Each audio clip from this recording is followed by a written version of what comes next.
Hard to the truth. This is Peter S. Lopez, Acapítate Aztlán. I want to discuss stuff about understanding politics. Politics. I'm still healing from my stroke I had about a year ago or so. Anyway, I'm just sharing.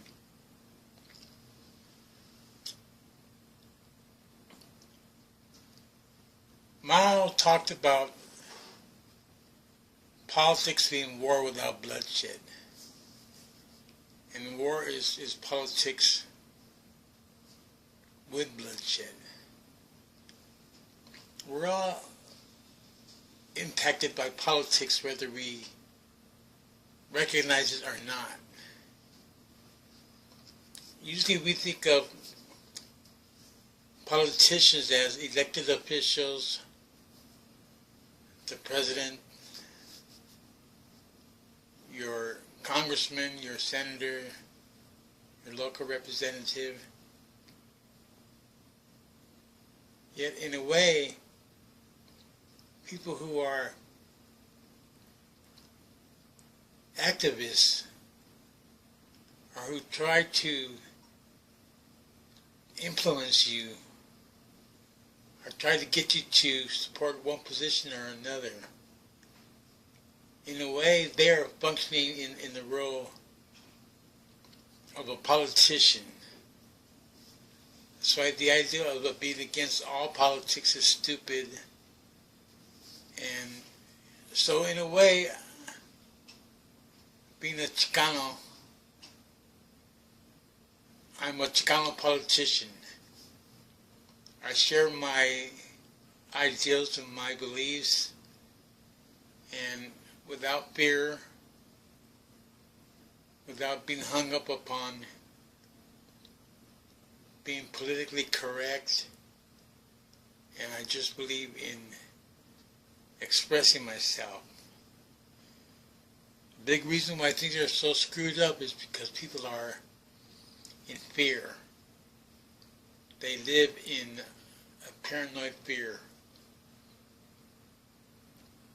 Especially since 9/11. 9/11 was, you do remember 9/11, don't you? Remember the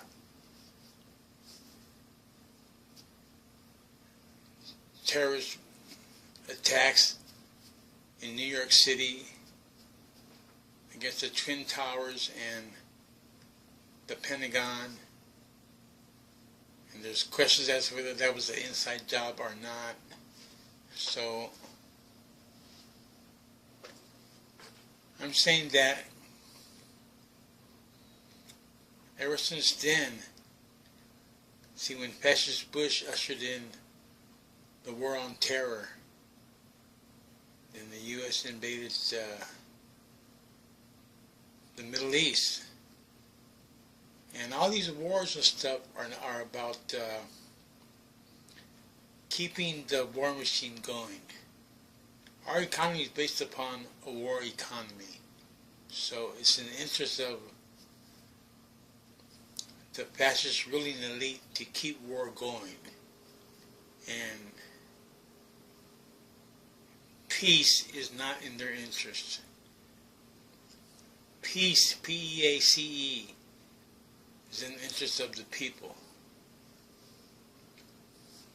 We got to realize that all this stuff started after 9/11, the situation in the world today. In fact, when 9/11 happened, I suspect most people did not know where Iraq was in comparison to, say, Iran. And now we learn our geography by the wars that we get involved in, which is sad.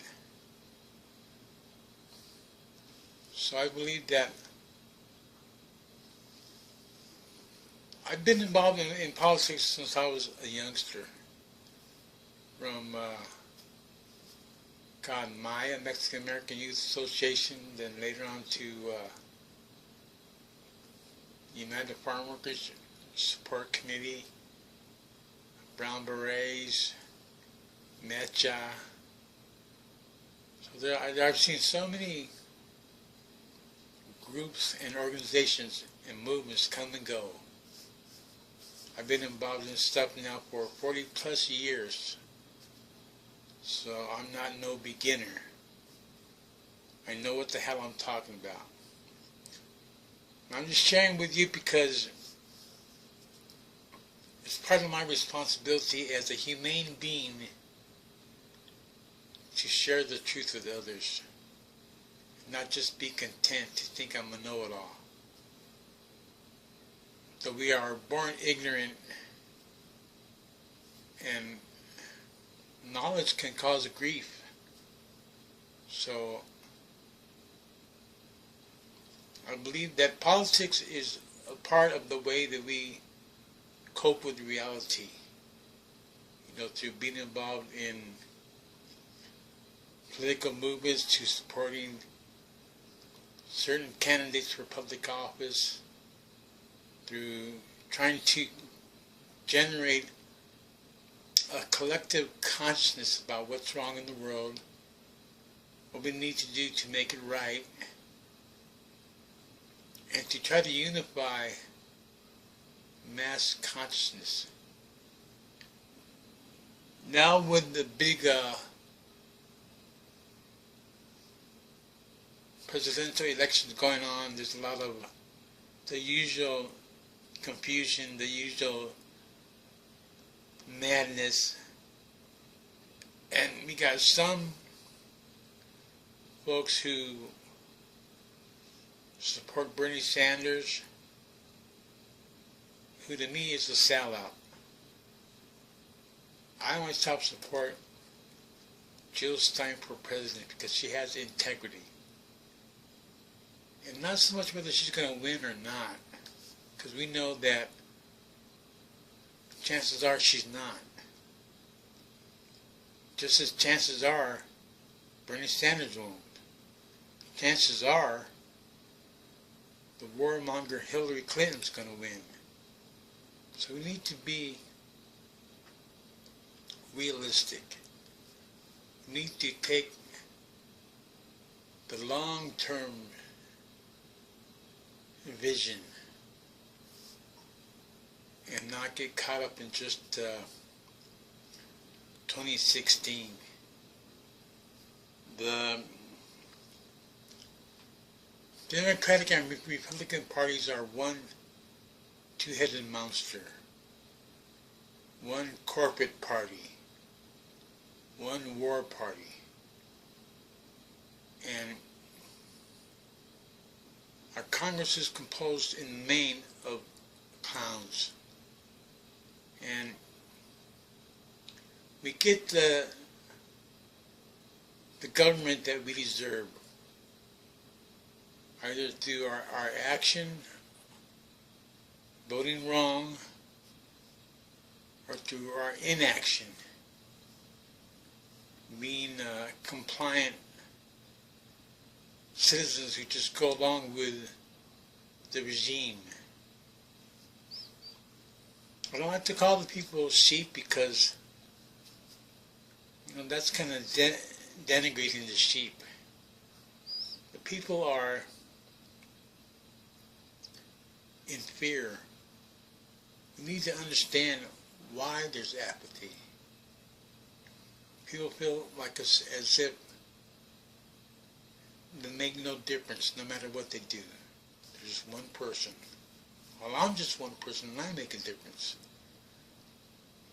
People feel a sense of powerlessness. Like in the AA group, they talk about, you know, we're powerless over our addiction. We're talking about the real world here, where we do have power to a point, or what happens in our lives. Power itself is a triple capacity to, first of all, see reality as it is. As it is, not as we imagine, but as it is. And then second, to correctly define that reality. And third, to change or transform that reality. So we can't just simply sit on our fat ass and analyze reality without taking action to change reality. That could just be in your own personal life. That could be through a mass movement.